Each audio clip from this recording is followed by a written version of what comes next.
Truck جا رہے ہیں، بے تحاشا جا رہے ہیں، لا تعداد جا رہے ہیں، اور وہ سب کے سب جو ہیں آگے تک نہیں جا سکتے، اور کب تک کھڑے رہے انتظار میں؟ 100 ٹرک جو ہیں ایک لائن میں لگے ہوئے ہیں۔ تو وہیں سڑک پر وہ اپنا جو مال ہے ڈمپ کر کے واپس آتے ہیں، پھر وہاں سے لوٹ مار شروع ہوتی ہے اور اس کا ذخیرہ کیا جا رہا ہے۔ بیرونی امداد کے ضمن میں 2 ملکوں کا میں خاص ذکر کروں گا جو اس بہتی گنگا میں ہاتھ دھونا چاہتے ہیں اپنی فورن پالیسی کے اعتبار سے، ایک اسرائیل اور ایک بھارت۔ اسرائیل نے امداد کی پیشکش کی، اور ظاہر بات ہے کہ یہ اس مہم کا حصہ ہے کہ پاکستان اسرائیل کو تسلیم کر لے۔ تو پاکستان کے عوام کی جو ریزسٹنس ہے اس کو سوفن کرنے کے لیے، ان کے دلوں میں اپنے لیے کچھ جگہ پیدا کرنے کے لیے ان کی طرف سے یہ بار بار آفر آئی۔ تو ہمیں اس ضمن میں بڑے ہوشیار رہنے کی ضرورت ہے۔ اسی طریقے سے بھارت کی طرف سے وہ بھی اس معاملے کو غنیمت سمجھ رہا ہے، اور اس کے لیے یہ بڑا قیمتی موقع ہے کہ آزاد کشمیر کے لوگوں کو پاکستان سے بدظن کر دیں۔ ذرا یاد کیجئے مشرقی پاکستان کے سقوط سے قبل بھی جو الیکشن ہوئے، جن کے نتیجے میں سقوط پاکستان ہوا ہے، مسلم لیگ کا خاتمہ ہو گیا تھا، اس سے چند ہی دن پہلے ایک بہت بڑا سیلاب آیا تھا، بڑا طوفان آیا تھا، اور مشرقی پاکستان میں نہ صرف وہاں کے جو مخالف پاکستان عناصر تھے انہوں نے لوگوں کو یہ باور کرایا، بلکہ بی بی سی نے اس میں بڑھ چڑھ کر حصہ لیا تھا کہ پاکستان کی حکومت نے کچھ نہیں کیا، اور اس درجے اسے بیان کیا گویا کہ یہ سیلاب ہی مغربی پاکستان نے بھیجا ہے۔ اس کا فوری جو اثر ہے عوام پر، عوام کا انعام، اس کا نتیجہ الیکشن میں ظاہر ہوا۔ اسی طریقے سے اب ظاہر بات ہے کہ اگرچہ سیلاب مقبوضہ کشمیر میں بھی آیا لیکن بہت ہی کم، نہ ہونے کے برابر، 1800 کے قریب ہلاکتیں ہیں۔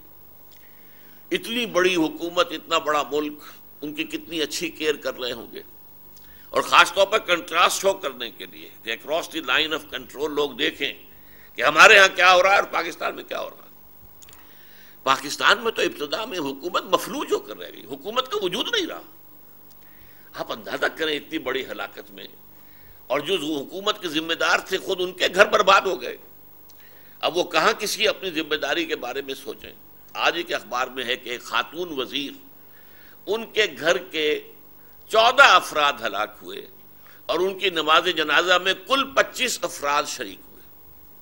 یہ حالات ہوں، اپنا گھر اجڑ گیا ہو تو اب اس کو کسی اور چیز کی کیا فکر ہوگی؟ پھر کمیونیکیشنز ختم، ٹیلی فون ختم، کوئی ان کے ساتھ رابطہ نہیں، سڑکیں بند، راستہ ہوئی نہیں، رابطے کی کوئی شکل ہی نہیں۔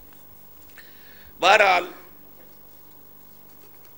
اس ضمن میں ایک بات جو کہی جا رہی ہے اور کثرت سے کہی جا رہی ہے، علماء خاص طور پر کہہ رہے ہیں، خطیب حضرات، وائس حضرات کہہ رہے ہیں، ہر مذہبی مزاج رکھنے والا مسلمان مرد ہو عورت ہو، اس کی زبان پر یہ الفاظ ہیں، یہ ہماری بدعمالیوں کی سزا ہے، ہماری بدعمالیوں کا نتیجہ ہے۔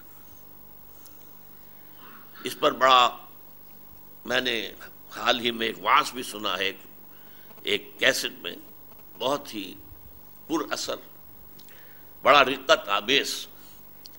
تو ایک طرف تو یہ بات ہے کہ جو بالعموم کہی جا رہی ہے، زور شور سے کہی جا رہی ہے کہ یہ ہماری بدعمالیوں کا نتیجہ ہے۔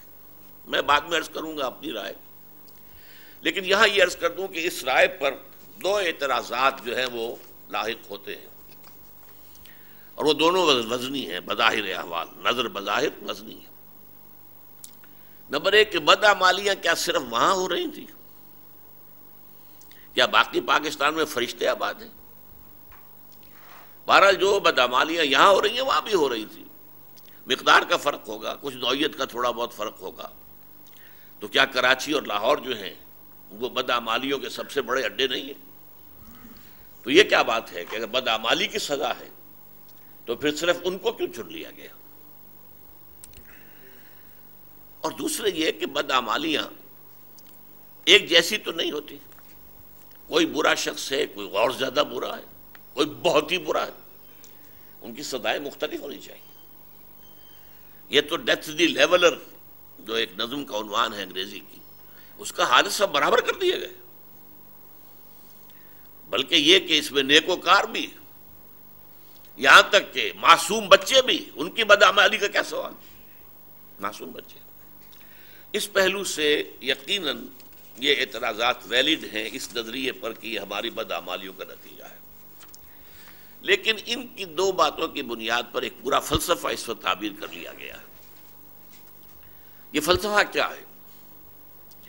اس میں کسی اعمال کی سزا کا کوئی دخل نہیں، اس میں اللہ کا کوئی خصوصی حکم، اللہ کا کوئی خصوصی فرمان، اللہ کا کوئی خصوصی فیصلہ نہیں. یہ تو فورسز آف دی نیچر ہیں، ایلیمنٹس آف دی نیچر ہیں، عناصر فطرت ہیں، قواعد طبیعیہ ہیں، یہ ان کا انٹریکشن ہے اس تخلیق کے اندر. جہاں کہیں کوئی، اب جو ہماری زیر زمین پلیٹس ہیں جن پر کہ یہ تمام جو ممالک کھڑے ہوئے ہیں، بیٹھے ہوئے ہیں، ان میں حرکت ہوتی ہے، جنبش ہوتی ہے، وہ آپس سے ٹکرا بھی جاتے ہیں، اس سے سیلاب، اس سے جو ہے یہ تباہیاں آتی ہیں. سونامی بھی اسی سے آیا تھا اور یہ زلزلے بھی اسی سے آئے ہیں. اب اس کو اللہ کی طرف منسوب کرنا اور پھر اسے اعمال انسانی کی طرف منسوب کرنا، اس کی کوئی بنیاد نہیں. یہ فلسفہ در حقیقت پچھلے دنوں میں، پچھلے دور میں اسے نیچریت سے تعبیر کیا گیا بجا طور پر، اور اس کے لیے ایک اور لفظ دہریت ہے. یہ کائنات بنانے والا کوئی ہے یا نہیں ہے اسے چھوڑ دیجئے. کوئی بنانے والا ہے بھی تو اس نے بنا کر کچھ قوانین طبیعہ بنا دیے، اس کے تحت یہ خود بخود چل رہی ہے. اب یہ ٹائم ٹو ٹائم، وقتاً فوقتاً کوئی خدا کی اس کے اندر عمل دخل کا معاملہ نہیں ہے، یہ خود بخود چل رہی ہے. جیسے کوئی کھلاڑی جو ہے فٹ بال کا، وہ اگر فٹ بال کو ایک کک لگا دے تو اب وہ خود جا رہی ہے، اب کھلاڑی سے اس کا کوئی تعلق نہیں ہے. وہ تو فرکشن ہوا کی اسے روکے گی یا زمین کی فرکشن ہوگی، وہ بھی قوانین طبیعہ کے تحت رکے گی. اب کھلاڑی تو کک مار کے فارغ ہوا. ایک یہ فلسفہ ہے اصل میں دہریت کا. یہ فلسفہ اگرچہ کچھ نہ کچھ تھوڑا بہت معلوم ہوتا ہے قرآن سے کہ پہلے بھی تھا، لیکن یہ ہے کہ جو سائنسی انقلاب شروع ہوا تھا آج سے کوئی 200-250 سال قبل یورپ میں، اس کے بعد یہ سائنٹیفک ریشنلزم کے نام سے اس فلسفے نے باقاعدہ ایک نظام فکر کی صورت اختیار کی. یہ سائنٹیفک ریشنلزم کہ جو کچھ ہو رہا ہے سائنس کے اصولوں کے تحت، جو ہم نے تلاش کر لیے ہیں، معلوم بھی کر لیے ہیں، ان اصولوں کے تحت ہو رہا ہے.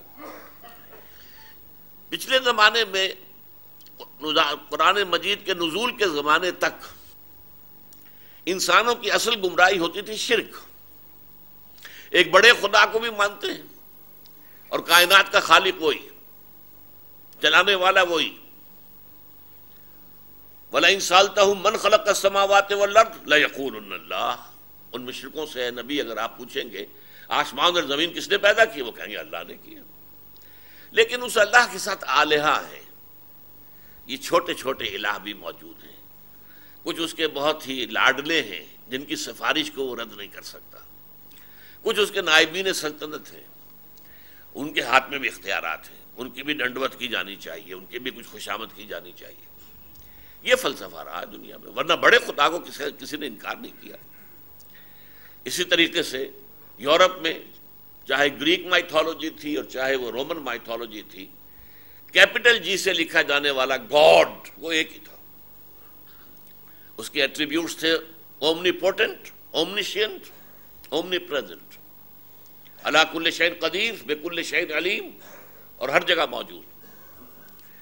اسی طریقے سے ہندوستان میں مہادیو ایک، اس کا انکار نہیں، وہ تو ایک ہی ہے، لیکن دیوی دیوتا بے شمار. وہاں بڑے جی سے لکھے جانے والا گاڈ ایک، گاڈز اینڈ گاڈیسز چھوٹے جی سے لکھے جانے والے بے شمار. تو یہ گمراہی تھی اس دور کی. لیکن یہ کہ قرآن مجید سے سراغ ملتا ہے کہ نیچریت بھی موجود تھی. چنانچہ 3 آیتیں میں آپ کو سنا رہا ہوں. وما ہی الا حیاتنا الدنیا، نہیں مانتے ہم کہ کوئی اور زندگی ہے سوائے اس دنیا کی زندگی کے. نموت و نحیا، ہم خود ہی زندہ رہتے ہیں، خود ہی مرتے ہیں، ہمیں مارنے والا کوئی نہیں، زندہ رکھنے والا کوئی نہیں. وما یہلکنا الا الدہر، اور یہ صرف گردش دوراں ہے، گردش فلک ہے جس کی وجہ سے ہلاکت ہوتی ہے. یہ کوئی ہلاک کرنے والا کوئی خدا نہیں ہے. یہ 3 جملوں میں وہ پورا فلسفہ موجود ہے جو آج ہمارے بعض دانشور اور بعض کالم نگار، اب ظاہر بات ہے ان کی بڑی اہمیت ہے کہ وہ ہمارے